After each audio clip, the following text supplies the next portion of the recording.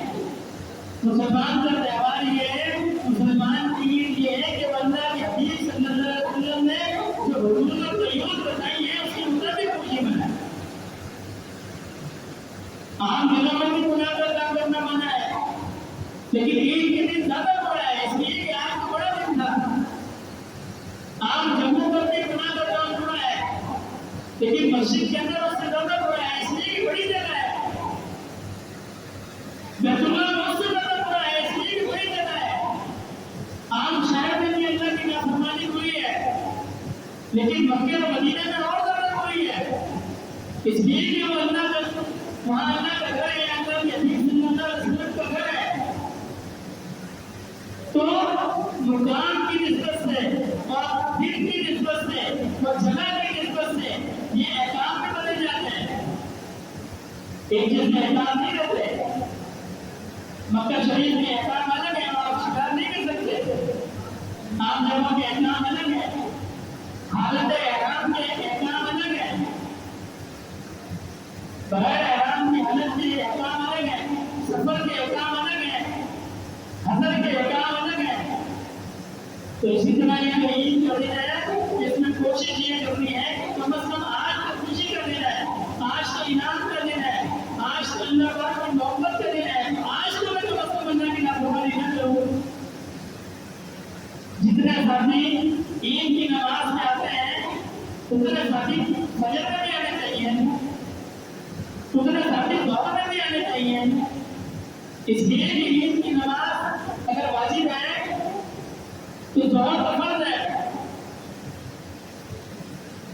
عصر تو فرض ہے، مغرب بھی فرض ہے. لیکن افسوس سے کہنا پڑتا ہے وہ شاید یہ ہے کہ اگر جمعے کو بھی عید ہوتی ہے تو جتنا نمازی ہمیں عید کی نماز میں نظر آتے ہیں جمعے کو بھی نظر نہیں آتے. جمعے کو بھی نظر افسوس سے کہنا پڑتا ہے. ویسے تو ہر حال میں نماز فرض ہے، لیکن کم از کم اس دن تو ہم اتنی اجتماعیت دکھا دیں، اس دن تو ہم اللہ کو راضی کرنے کے اللہ نے عید کی نماز پڑھی ہے، 5000 روزہ میں محمد تھا تو ہم ظہر کی نماز بھی پڑھ لیں، ہم عصر کی نماز بھی پڑھ لیں. لیکن ہمارا حال یہ ہے کہ ہم عید کی نماز پڑھ لیتے ہیں اور باقی نمازوں کو ہمیں لیتے ہیں. تو میں کر رہا تھا چل ہے عید کا دن اور آج ہے یوم عرفہ کا دن. آج کے دن روزہ رکھنا یہ بھی مستحب ہے کہ حدیث مبارکہ کا مفہوم ہے. اللہ کے حبیب صلی اللہ علیہ وسلم نے فرمایا کہ یوم عرفہ کا روزہ رکھنا ہے. مجھے اللہ کی ذات سے یقین ہے کہ اللہ پاک اس کے 1 سال کے پچھلے اور 1 سال کے آنے والے گناہوں کو معاف کرتا ہے. یہ جو یکم تاریخ سے لے کے 10 تاریخ کے یہ 10 ہیں نا، یہ بڑے قیمتی دن ہیں. سارے 8 دن گزر گئے ہیں، 1 دن باقی ہے. یہ بڑے قیمتی دن ہیں، یہ عبادت کے دن ہیں. ہمارے یہاں ایک عجیب رواج ہے، رجحان بن گیا ہے ہماری قوم کا کہ اب عبادت کی راتیں میں گھومنا ہے، عبادت کے دن کا ہمیں پتہ نہیں ہوتا. عبادت کے دن بھی ہوتے ہیں. ایک کا دن جو ہے بخشش کا دن ہے. جس طرح چھوٹی عید کے بارے میں روایات میں آتا ہے کہ اللہ پاک پورے رمضان میں جتنے لوگوں کو معاف کرتا ہے انہیں عید کی رات کو معاف کرتا ہے. تو یہ جو خوشیوں کے دن ہے یہ بھی اللہ پاک کی مرضی کے مطابق، اللہ پاک کے حبیب صلی اللہ علیہ وسلم کے بتائے ہوئے طریقے کے مطابق ہوا. اسراف نہیں کرنا، نمود نمائش نہیں کرنی. کسی کو اللہ نے توفیق دی ہے تو اس سے قربانیاں کرے، لیکن نمود نمائش اسراف کی ہر چیز ختم کر دے. جو عمل کسی دوسرے کو دکھانے کے لیے کیا جائے اس عمل میں کوئی برکت نہیں ہے، اس کا کوئی نفع نہیں ہے۔ ابراہیم کے نظر رحمۃ اللہ علیہ بزرگ گزرے بڑے اللہ جگت کے بادشاہ تھے، محل کی چھت پہ تشریف فرما تھے، قرآن پاک کی تلاوت فرما رہے تھے، تو نیچے سے ایک قافلہ گزرا، دل میں خیال آیا تو اونچی آواز میں بولو، میں اونچی آواز میں بولو، تو اس آیت کریمہ جو پڑھ رہا ہے دوسرے دوسرے میں نے اونچی آواز میں پڑھا، جب قافلہ گزرا کہ اپنی درمیانی آواز میں جیسے پڑھ رہے تھے ویسے شروع کر دیا، رات کو خواب میں ایک سونے کی تختی ہے، ان کے سامنے کسی رکھی ہوئی ہے جو آپ نے کلام پڑھا تھا نا، یہ وہ ہے، دیکھو سونے کی تختی ہے، اس کو سونے سے لکھا ہوا ہے، جو قرآن کریم کا جو حصہ آپ نے پڑھا تھا وہ سونے سے لکھا ہوا ہے، اس کو دیکھتے رہے ایک جگہ دیکھا کہ وہ کافی حصہ خالی ہے، کافی میں نے یہ آیات پڑھی تھی، یہ اس میں نہیں لکھی ہوئی، تو کہنے والے نے کہا کہ وہ آیات آپ نے پڑھی ہوئی تھی لیکن وہ اللہ کے لیے نہیں پڑھی تھی، وہ تو آپ نے قافلے کو سنانے کے لیے پڑھی تھی، کہ قافلے والے سن لیں کہ دیکھو میری میں اللہ کا قرآن پڑھ رہا ہوں، وہ تو قافلے کو سنانے کے لیے پڑھی تھی، وہ اللہ کو سنانے کے لیے نہیں پڑھی تھی، اس لیے اس کو یہاں نہیں لکھا گیا، اس کا کوئی اثر نہیں ہے۔ تو ہمارے وہ اعمال، ہماری وہ عبادات جو بدنی ہو یا مانی ہو، جو بھی اللہ کی رضا کے لیے خاص نہیں ہے، اس کا کوئی نفع نہیں، اس کا کوئی نفع نہیں ہے، اس کی کوئی اہمیت نہیں ہے۔ جان قربان کرتے ہیں، کتنا بڑا ثواب ہے، حدیث شریف میں ہے جو شخص اللہ کی راہ میں شہادت شہید ہوتا ہے اللہ اس کے سارے گناہوں کو معاف کر دیتا ہے۔ قرض ایک ایسی چیز ہے جس کا ہوٹ پہ چلا جاتا ہے، جب تک کوئی اس کے روایتی میں جو قرض ادا نہیں کرتا وہ ہوٹ پہ ہوتا ہے، لیکن اللہ اس کے سارے گناہوں کو معاف کر دیتا ہے۔ لیکن جو شخص شہادت کے لیے لڑا، حدیث میں آتا ہے کہ قیامت کے دن شہید کو کھڑا کیا جائے گا، وہ کہتے ہیں اگر میں نے تو شہادت کیا خاطر میں نے اپنی جان کو قربان کر دیا، اللہ تعالیٰ فرمائیں گے تو اس لیے شہید ہوا کہ لوگوں نے بات میں کہ دیکھو یہ کیسا معصوم تھا، تمہارا مقصد تو میں نے دنیا میں کچھ کر دیا، اب تمہارا یہ کچھ نہیں ہے۔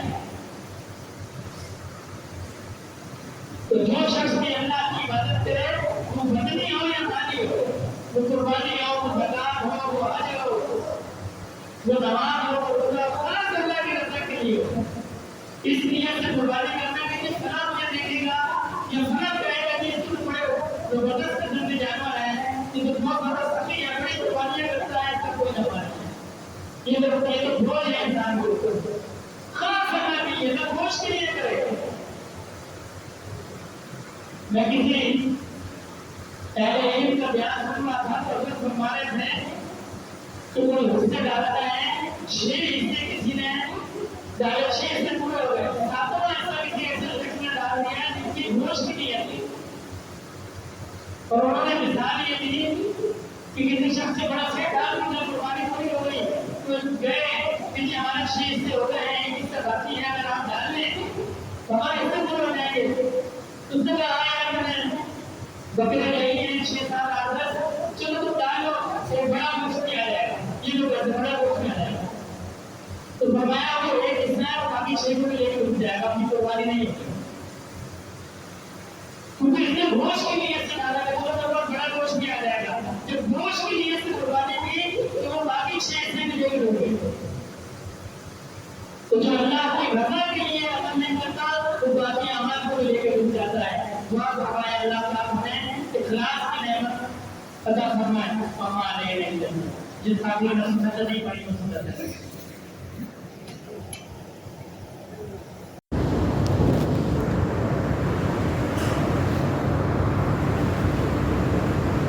سبحان اللہ والحمد للہ ولا الہ الا اللہ واللہ اکبر۔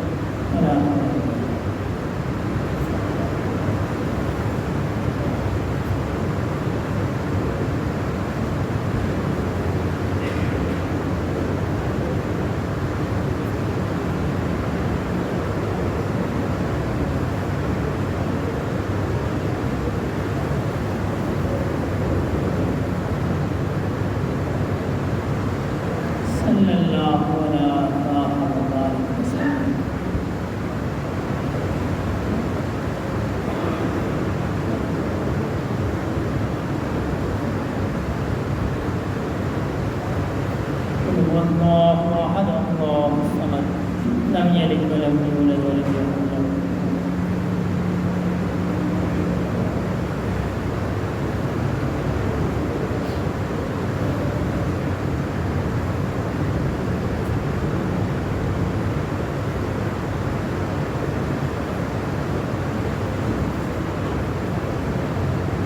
لله رب العالمين الرحمن الرحيم مالك يوم الدين إياك نعبد وإياك نستعين اهدنا الصراط المستقيم صراط الذين أنعمت عليهم غير المغضوب عليهم ولا الضالين الحمد لله رب العالمين والصلاة والسلام على رسول المرسلين یا اللہ پاک جو پڑھا گیا ہے اس کا ثواب نبی کریم صلی اللہ علیہ وسلم کے بارے عالیہ میں فرمائیے آپ کے تو اللہ صحابہ کرام سلسلہ عالیہ نقشبندیہ کے پورا شروع خاندان خصوصاً میرے دادا رحمۃ اللہ علیہ کے نام اعمال میں رحمت فرمائیے یا اللہ پاک اس کا ثواب دونوں مسلمان اور مردوں اور زندہ اور مردہ سب کے نام اعمال میں رحمت اللهم صل على سيدنا مولانا محمد صلاة تنجينا بها من جميع الأحوال والآفات وتكفيرنا بها جميع الحاجات وتطهرنا بها من جميع السيئات وترفعنا بها عندك أعلى الدرجات وتبلغنا بها أقصى الغايات من جميع الخيرات في الحياة وبعد الممات إنك على كل شيء قدير سبحان ربك رب العزة عما يصفون وسلام على المرسلين والحمد لله رب العالمين آمين.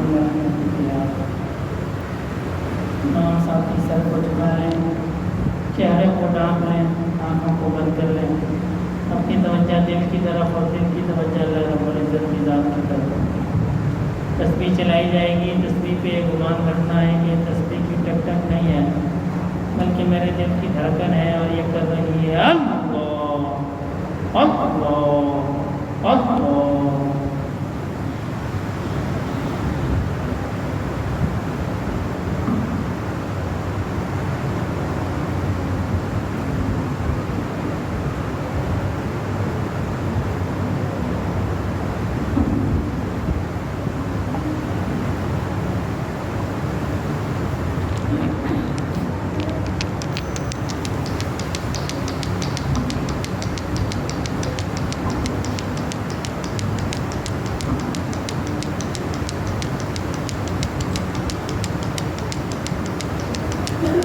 إنما المؤمنون الذين إذا ذكر الله وجلت قلوبهم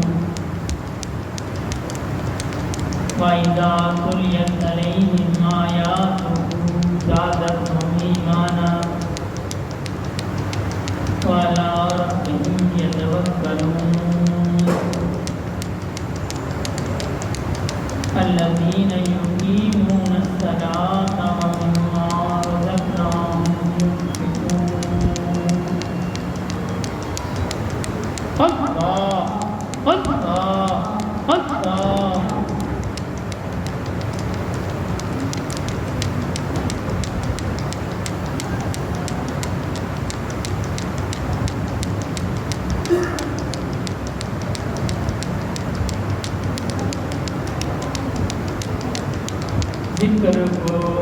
ذکر کو تا تیرا جانت پاکیے بدبود ذکر رحمانت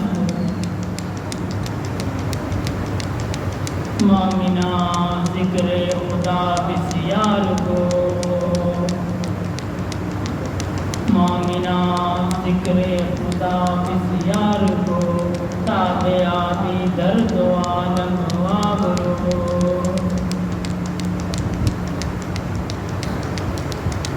ذکر حق آمد غذائے روح را ذکر حق مرہم دل مجروح را اللہ اللہ اللہ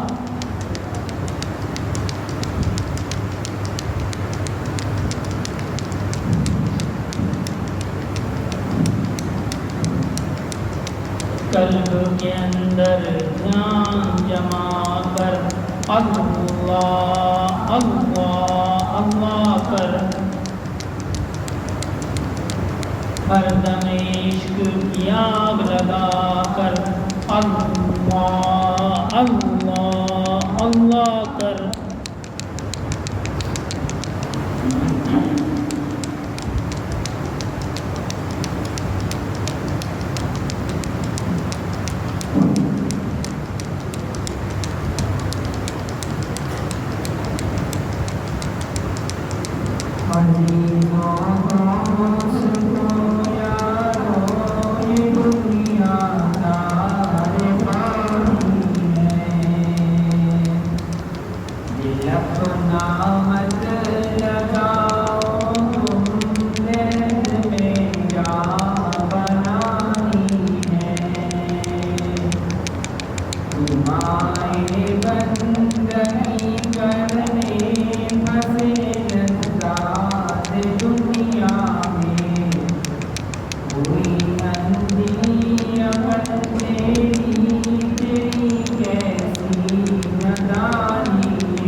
اللہ اللہ اللہ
مالك يوم الدين إياك نعبد وإياك نستعين اهدنا الصراط المستقيم صراط الذين أنعمت عليهم غير المغضوب عليهم ولا الضالين ربنا ظلمنا أنفسنا وإن لم تغفر لنا وترحمنا لنكونن من الخاسرين ربنا لا تؤاخذنا إن نسينا وأخطأنا ربنا ولا تحمل علينا إصرا كما حملته على الذين من قبلنا ربنا ولا تحملنا ما لا طاقة لنا به واعف عنا واغفر لنا وارحمنا أنت مولانا فانصرنا على القوم الكافرين ربنا لا تزغ قلوبنا بعد إذ هديتنا وهب لنا من لدنك رحمة إنك أنت الوهاب. ربنا هب لنا من أزواجنا وذرياتنا قرة أعين واجعلنا للمتقين إماما. ربنا آتنا في الدنيا حسنة وفي الآخرة حسنة وقنا عذاب النار. اللهم إنا على ذكرك وشكرك وحسن عبادتك. اللهم إنك عفو تحب العفو فاعف عنا. اللهم حاسبني حسابا يسيرا. اللهم حاسبني حسابا يسيرا. اللهم اغفر لنا قبل الموت وارحمنا عند الموت ولا تعذبنا بعد الموت ولا تحاسبنا يوم القيامة إنك على كل شيء قدير. یا اللہ پاک رضا والی زندگی عنایت فرمائیے، رضا کی حالت میں موت عطا فرمائیے. یا اللہ پاک اپنی رحمت سے ہمارے گناہوں کو معاف فرمائیے. یا اللہ پاک ہماری ٹوٹی ٹوٹی عبادات کو قبول فرمائیے. یا اللہ پاک روز محشر نبی کریم صلی اللہ علیہ وسلم کے دست اقدس سے حوض کوثر کا پیالہ نصیب فرمائیے. یا اللہ پاک جو بیمار ہیں ان کو صحت عطا فرمائیے، جو تنگدست ہیں ان کی تنگدستی کو دور فرمائیے. یا اللہ پاک جو قرض میں مبتلا ہے غیرت کے خزانوں سے ان کا قرض عطا فرمائیے. یا اللہ پاک جو اولاد کی نعمت سے محروم ہے نیک صالح اولاد عطا فرمائیے. یا اللہ پاک جو اولاد مدینہ کی نعمت سے محروم ہے نیک صالح وارث عطا فرمائیے. یا اللہ پاک حاضرین مجلس کی ہر قسم کی جائز اور شرعی حاجات کو پورا فرمائیے. یا اللہ پاک حاضرین مجلس پر اپنا خاص رحم و کرم فرمائیے. یا اللہ پاک آپ کے بندے آپ کی یاد کے لیے جمع ہوئے ہم سب کو یا اللہ پاک ہم سب کے قلوب کو اپنی یاد سے منور فرمائیے. یا اللہ پاک نبی کریم صلی اللہ علیہ وسلم کی امت کا رحم فرمائیے. یا اللہ پاک ہماری عبادات کو قبول فرمائیے. یا اللہ پاک جن دوستوں کو آپ نے قربانی کرنے کی توفیق عطا فرمائی ہے، یا اللہ پاک ان کی قربانیوں کو قبول فرمائیے. یا اللہ پاک جن ساتھیوں کو توفیق ملی، یا اللہ پاک ان کے مال میں برکت عطا فرمائیے تاکہ اگلے سال وہ بھی اس نعمت کو حاصل کر سکیں.